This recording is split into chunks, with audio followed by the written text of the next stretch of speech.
Alors pour décrire mon métier, je dirais simplement que c'est le meilleur régime minceur que j'ai jamais eu. Courir partout, c'est mon quotidien. Bonjour, je m'appelle Kylian et je suis le couteau suisse de chez Coop et Gamelot Escape depuis maintenant près de 2 ans. S'il y a une chose que j'apprécie particulièrement dans mon travail, c'est l'aspect social avec les gens. On a un relationnel qui est absolument exceptionnel, on vit les sessions avec eux au quotidien et surtout, on a des super anecdotes à raconter le soir quand on rentre à la maison.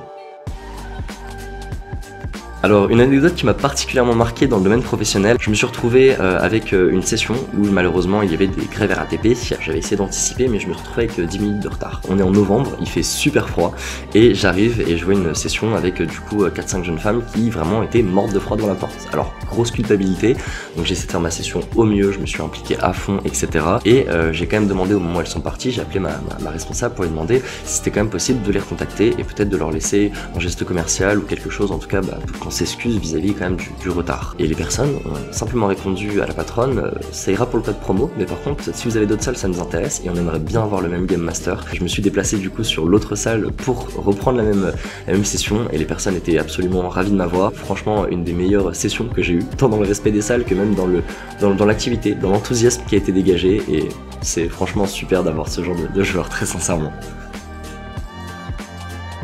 J'étais en Master 2 Marketing, je devais normalement faire du référencement et des stratégies analytiques et je me suis retrouvé dans le cadre d'un entretien à rencontrer ma patronne qui globalement cherchait quelqu'un pour mieux référencer son escape game. Alors moi j'étais déjà à la base fan de tout l'univers jeux vidéo, jeux de rôle et tout ce qui était création autour de ça. J'ai commencé avec des missions de communication, alimenter les réseaux, le Instagram, le Facebook et un jour un Game Master n'a pas pu être disponible. On m'a donc appelé pour le remplacer et honnêtement ça s'est super bien passé.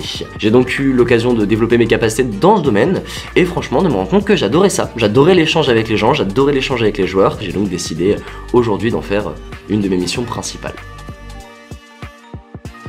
Je dirais beaucoup. D'abord, j'avais 2 petits problèmes. J'étais pas vraiment de genre responsable et pas vraiment de genre ponctuel. Dans un domaine où on accueille des clients à une certaine heure, vous doutez que c'est impossible. C'est donc pour ça que j'ai dû faire énormément de travail dessus et aujourd'hui, ce problème a été totalement résolu. Sur la partie des responsabilités, ça m'a aussi appris à gérer beaucoup de choses en même temps et surtout à les faire immédiatement en temps et en heure. Aujourd'hui, je suis donc capable d'assurer une session, la sécurité de mes joueurs, mais aussi leur divertissement, de lancer les indices, de m'occuper du game flow et en même temps de m'occuper à ce que les mécaniques fonctionnent bien et tout ça avec brio. Moi ouais, je trouve que c'est un métier plutôt facile. Facile sur le point de vue moral en tout cas, parce que c'est vraiment un métier de passion. La plupart des gens qui sont acteurs dans ce milieu, c'est qu'ils étaient déjà dans un domaine qui était propre à l'immersion ou au jeu. Moi personnellement, je suis un gros fanat de jeux vidéo et très sincèrement, ça m'a énormément attiré dans cet univers. Mais c'est surtout aussi qu'avant tout, c'est un métier qui nous plaît. Alors oui, on a des heures, oui, il y a des contraintes, oui, on a la contrainte humaine qui est omniprésente, puisqu'en effet, selon si les joueurs sont plutôt cléments avec nous, plutôt respectueux, plutôt sympas, ou au contraire, s'ils sont plutôt tendus, énervés, ça peut totalement influencer notre morale et notre journée. Mais objectivement, ouais, j'adore ce que je fais et je peux dire que c'est un métier que je fais en tout cas avec grand plaisir et donc avec grande facilité dans le cœur.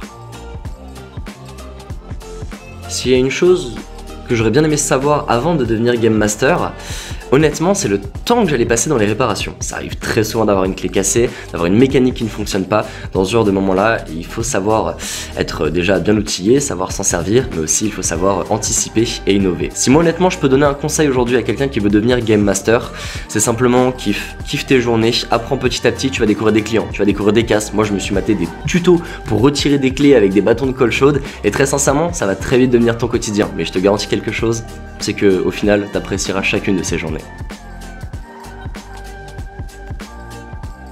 Étonnamment, vachement plus que ce que je pensais. En fait, à la base, j'étais censé faire le travail de marketing ou de communication, donc je devais vraiment pas m'occuper des sessions. Ça m'arrivait de faire 1 ou 2 remplacements dépannage parce que je connaissais les salles, et je me suis retrouvé en fait à découvrir vraiment les dessous du métier de Game Master, tout ce que ça impliquait derrière, les responsabilités sur la sécurité. En fait, il y a plein de trucs de fou qu'on précise pas la plupart du temps, et pourtant qui sont indispensables. On a aussi autre chose qui est super important, c'est les profils de clients qui ont été abordés, les différentes psychologies qu'on peut retrouver. Je me souviens notamment d'une mise en scène qu'on avait fait pendant la formation. On avait parlé entre guillemets des comportements un petit peu violents. Ça peut arriver par exemple qu'on ait un papa qui crie sur ses enfants pendant une session et qu'on sache pas forcément comment gérer ça en tant que Game Master. Ça m'a aidé entre guillemets à appréhender ce genre de situation, même si sur le coup je me suis dit non ça va, ça arrive vraiment une fois tous les 36 du mois, et en fait vraiment 2 mois après la formation j'ai eu une session de ce type là et je pense que j'ai été vachement plus apte à gérer parce que justement j'avais déjà vu cette situation, parce que j'ai eu l'occasion de le travailler. Alors pour le futur, je vais avoir une réponse un peu surprenante. Moi qui suis parti dans la com et dans le market, et là aujourd'hui je me retrouve vraiment à discuter avec les gens, à échanger, à partager des moments. Tout ça, ça a été juste fou. Donc aujourd'hui, j'en ai la véritable volonté, c'est d'en faire mon métier. À voir bien entendu les possibilités que m'offriront l'avenir, mais actuellement dans l'entreprise où je suis, j'ai la chance d'avoir une patronne qui me donne beaucoup d'opportunités créatives, et très sincèrement, j'espère peut-être l'argent en tant qu'associé, créer une nouvelle salle et offrir d'autant plus d'expériences merveilleuses aux joueurs qui viendront nous rendre visite.